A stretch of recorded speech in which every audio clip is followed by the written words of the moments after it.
We go to the I know we go to the choir then. Ready? Raise. Reset. On.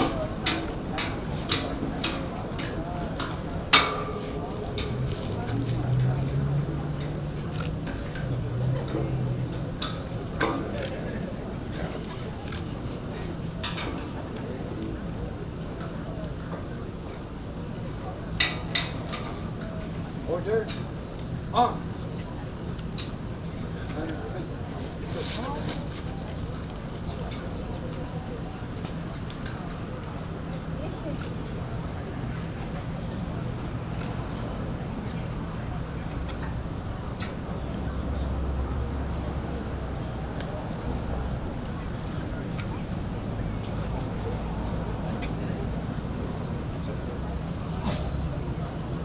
Ready?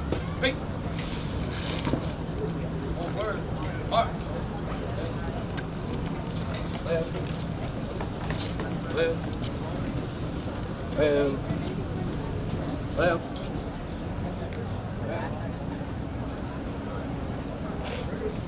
Oh, say, can you see by the dawn's early light what so proudly we hailed at the twilight's last gleaming, whose broad stripes and bright stars through the perilous fight o'er the ramparts we watched were so gallantly streaming, and the rockets red alert, the Lord's blessing is gave proof through the night that our flag was still there. Oh, say does that star-spangled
Good morning.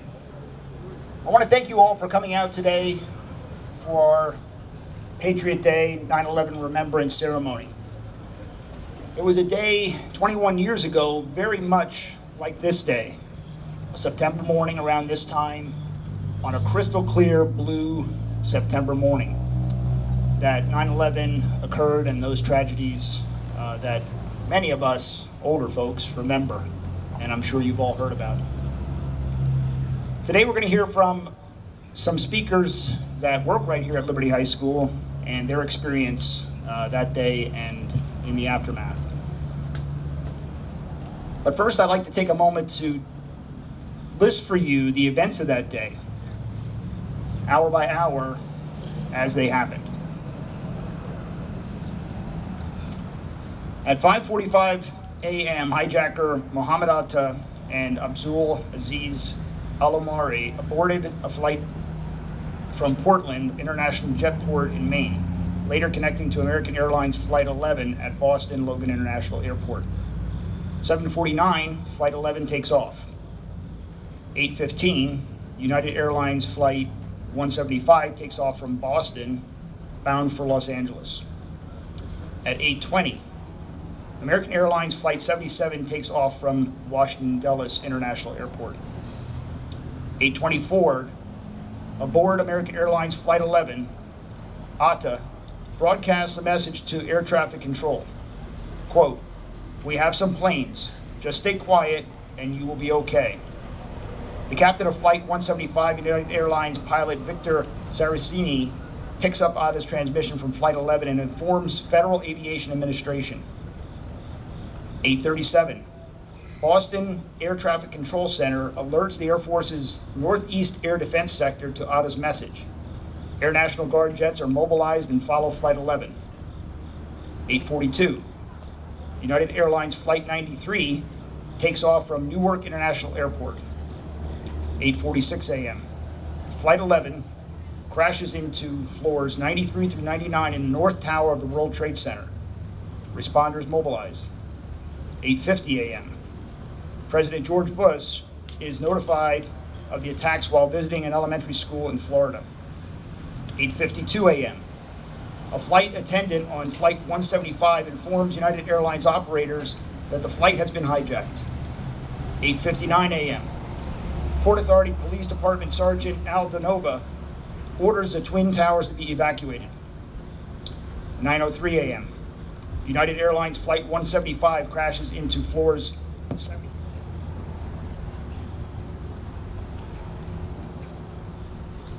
Crashes into flights into floors 77 through 85 of the South Tower of the World Trade Center. Bush is informed the second plane hit the South Tower.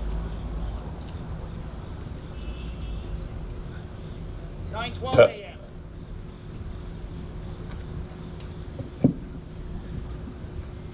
At 9:12 a.m., passengers of Flight 77 call their loved ones and tell them the plane was hijacked. 9:37 a.m., American Airlines Flight 77 crashes into the Pentagon in Washington, D.C. 9:42, the Federal Aviation Administration grounds all flights. 9:45 a.m., the White House and Capitol are evacuated. 9:58 a.m., Flight 93 passengers Edward P. Felt uses his cell phone to dial 911 and inform emergency operators of the hijacking. 9:59, the South Tower collapses. 10:03, passengers on United Airlines Flight 93 attack the hijackers aboard their plane in an attempt to seize control. The hijackers crashed a plane into a field near Shanksville, Pennsylvania. 10:15 a.m., the Pentagon's E-ring collapses. 10:28, the North Tower, the World Trade Center collapses. 11:02 a.m., New York City Mayor Rudolph Giuliani orders the evacuation of Lower Manhattan. 12:16, United airspace is closed. 12:30, a group of survivors is found in the lower section of the North Towers of Stairwell B. 8:30 that evening, President Bush addressed the nation. At the World Trade Center, 2,753 people were killed. An additional 184 at the Pentagon, 40 were killed when Flight 93 crashed in Shanksville, Pennsylvania. For most of the past 21 years, the U.S. military has waged war against terror on foreign soil, preventing any additional major terrorist attacks on U.S. soil, but claiming the lives of over 7,000 military personnel and causing countless injuries to both physical and psychological. In addition, first responders are still dealing with the mental and physical effects of clearing the wreckage at Ground Zero. According to ABC News, more than 200 first responders have died from illnesses related to the attacks. The number continues to rise. Now I'd like to introduce your own athletic director, Mr. Fred Harris.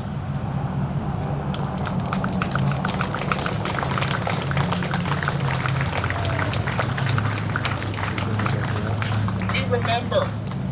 I remember. There are dates in history that if you go back and talk to your grandparents, your parents, they will remember.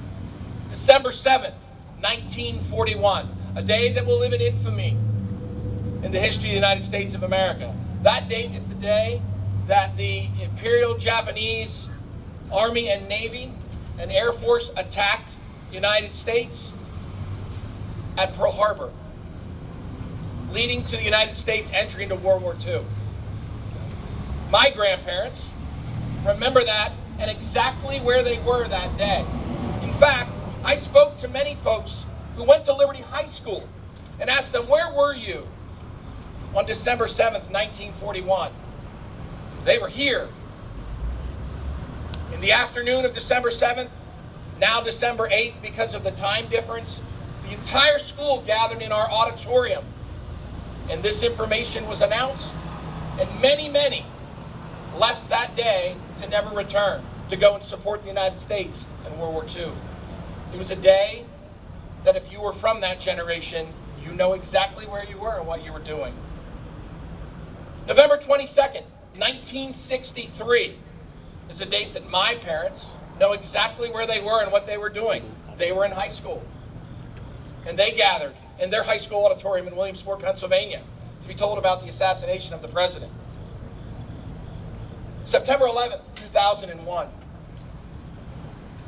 My generation, us, and many of your teachers know exactly where they were when the attacks unfolded. I'd like to ask Mrs. Muller and Mrs. Figueroa to come forward, please. Just briefly come out with me. Powerful events unite you in profound ways. Some of them are positive, some of them are profoundly negative, like September 11th. On September 11th, at approximately 9 o'clock, a little thereafter because it was instant news, Mrs. Muller, a young phys ed teacher at Nichmond Middle School in her mid-20s, came into my room because she happened to be walking by and said, "Fred, turn on your TV. Have you seen the news? It's horrific." No. So I turned on the television, and an 8th grader sitting in the middle of the classroom recalls exactly where she was at that moment. This is the 8th grader. I called her yesterday. I said, "Where were you?" I said, "I think you were in my class." She said, "I was. I remember you wheeling out the television and turning it on." I regret that. To this day, I regret that. Because soon after her class left and we shifted and the other class came in, the next plane hit the second tower. And a little boy in the back raised his hand. His name was David, and he said, "Mr. Harris, my daddy's in that building." And I quickly realized that I'm not going to let an 8th grader watch this. The things that we all did, whether you are Jazz Lee in 8th grade, Lori, Fred, whether you're a 10th grader at Liberty High School, Mrs. Wydrinski, we all knew where we were. And thank you for joining me. You can go back to it. I wanted to connect you to that. As I walk down here this morning, there's some quotes on our buildings. I challenge every Liberty High School student and adult who works here to read them all. But there are 2 that are most profound to me this morning. Liberty is not free. It is paid for with good citizenship. No man or woman is free who is not master of themselves. By the end of that day, over half of our building at Nitchman went home with their parents. Makes a lot of sense to me. If I had a child, which at that time my wife was pregnant with my soon-to-be 21-year-old, I would have gone and grabbed my kid too. By evening, we all gathered. It was eerily quiet. We all looked up into the sky because around here we have an airport, right? And we all know that the planes fly over Bethlehem, either more profoundly even out in Hanover Township. There were no planes flying that day.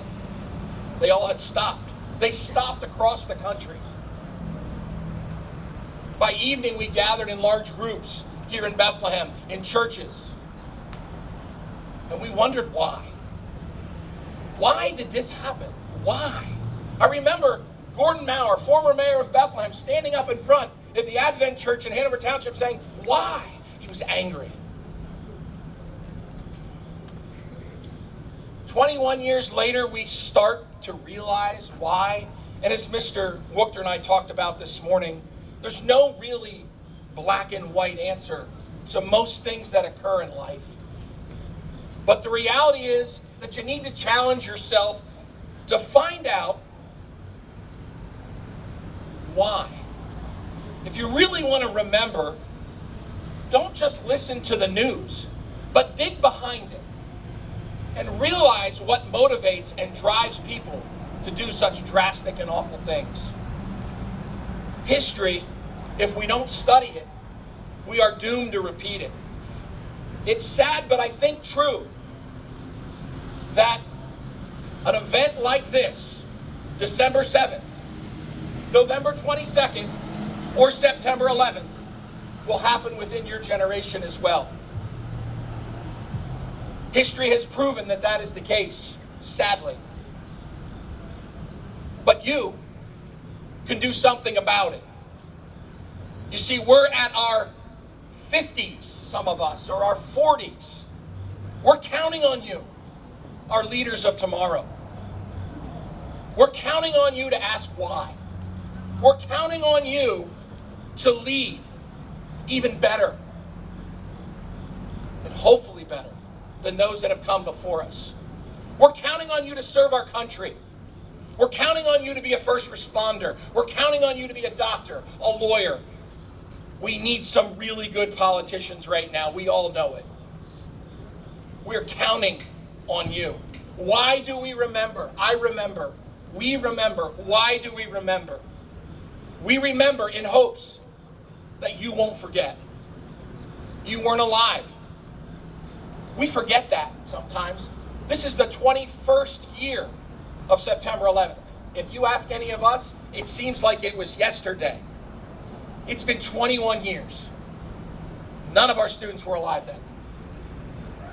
But I challenge you to remember, and I challenge you to do better and to ask why. I remember. We remember. Thank you.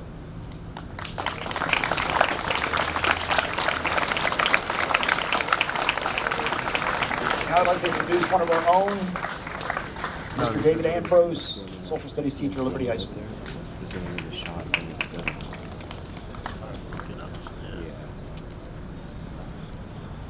gun. Remembering is really important. I mean, from a history point of view, I teach history. If we don't remember, we've lost something. We've lost something very important. The morning of September 11th, like they said, was a day that started out like any other. I was in my third year of teaching, and while I was teaching my lesson that morning, another teacher who's now retired came to the door and called me out in the hall and told me that a plane had crashed into the World Trade Center. And I thought that, and a lot of people thought that it had been some sort of a freak accident. The World Trade Center is right near the Hudson River. I thought maybe there was fog that morning or something like that that caused the plane to go off course and crash. So I thought, well, this is a big deal. This is, very important. So I also turned the TV on. Luckily, I did not have any students who had parents who were in those buildings. However, Liberty did have students whose parents were in Manhattan that day.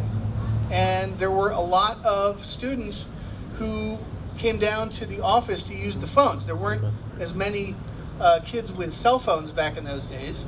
And so there were a lot of parents being called from the office here by their students, by their children in the office here at Liberty. At the beginning of Block 2, the second plane crashed in, and I was on my prep period during Block 2. The teacher who had come to inform me of what had happened, he was sharing my classroom, so his class was coming into the room at that time. And the two teachers stood there and were explaining to the class what was going on. And after a few minutes, we saw that second plane crash in. And then all of a sudden, the picture on the screen changed, and there was a bunch of trees at the bottom, and there was smoke coming up from behind the trees. And at the bottom, it said Arlington, Virginia. And I was like, wait a minute, I think something happened down near Washington. And I realized that Arlington is where the Pentagon is located, and then they said that it appeared that a plane had crashed into the Pentagon. So I left the class to the teacher whose class it was, and I started going around to other teachers around the building to let them know what had happened, because they didn't have their TVs on, they had not been told. And so I was the guy who wound up going around and telling other teachers about that. There was an English teacher here who's also now retired, and she always tells that story that I was the one who went and told her class, or her individually, what had happened. It was shocking. It was, like Fred said, it was like another Pearl Harbor. Everybody kind of remembers exactly where they were on that morning when we found out. On the way, well, at the end of the day, something really unusual happened. It's the only time that I've been aware of this happening here at Liberty. The principal, Mr. Burkhart, got on the intercom right at the end of the day. I don't know if any of the other teachers remember this, but he read from the Bible. He read the 23rd Psalm to the school over the intercom, and he wished everyone well, and we went home that day. It was a Tuesday. And we went home, and on the way home I thought, there's a lot of people in New York who are going to need blood because of what had happened, and I thought I should go and give blood. I should go and donate blood. So I got in line, and when I say line, the line of cars was out the parking lot into the street on Shanersville Road at Miller Memorial Blood Center for people lined up to give blood. And when I got up there for them to take my name and number, they said, we're not taking all this blood immediately, we'll contact you. And I was like, why not? And as events transpired, we found out that in Manhattan, either you were killed, in which case you didn't need blood, or a lot of people weren't even injured, that they had successfully gotten away from the scene of the crime. And so there wasn't as much of a need of blood as we thought there was going to be. Like I said, this was on Tuesday. By the next Tuesday, it seemed that everybody in America was flying a flag either from their house or from their car. That these are the things that we remember. These are the things that stay with us for the rest of our lives. And we want you to be aware of what happened. 2,977 people died that day. We need to remember that and respect that.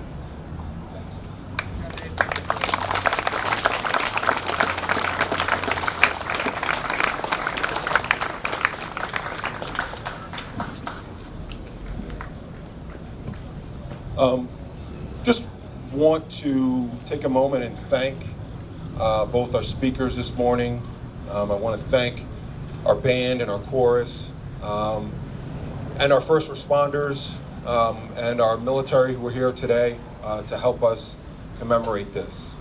We do this annually as a way to recognize the sacrifice of so many people on that day.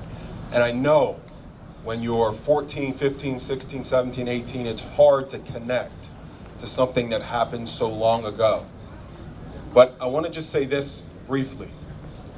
It's no different than what has happened in schools all across the country over the past time since then.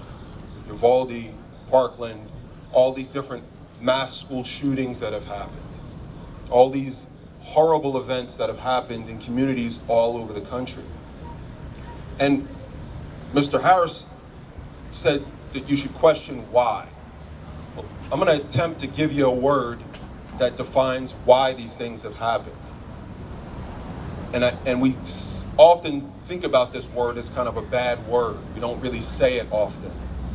The word is love. The word is love. Is that all of the individuals who have done these horrible things are all connected by the feeling of not being loved, of not feeling like they are connected to something bigger than them. And so I challenge you, when you go home tonight, tell someone you love them. Tell someone you care about them. Hopefully it's someone who hasn't heard it before and you're able to truly brighten their day. But understand that our apprehension, our inability to simply reach out and show love to each other, to show connection to each other, is the most detrimental thing that hampers our country. Take a moment and tell someone you love them, you care about them. You never know how much that will make the difference in that person's life. This is a time period for us to reflect and to do better. You want a specific way to do better. Show some love to those that need it. Thank you to everyone for coming out, being present, for listening, for being focused, and being willing to commemorate the lives of these Americans that we lost. It means a lot. It means a great deal. Take some time today, also thank a first responder, because many of them gave their lives that day, and they do every day since. So thank a first responder for what they've done, either for you or for our country. Thank you, everyone. Have a great rest of your day.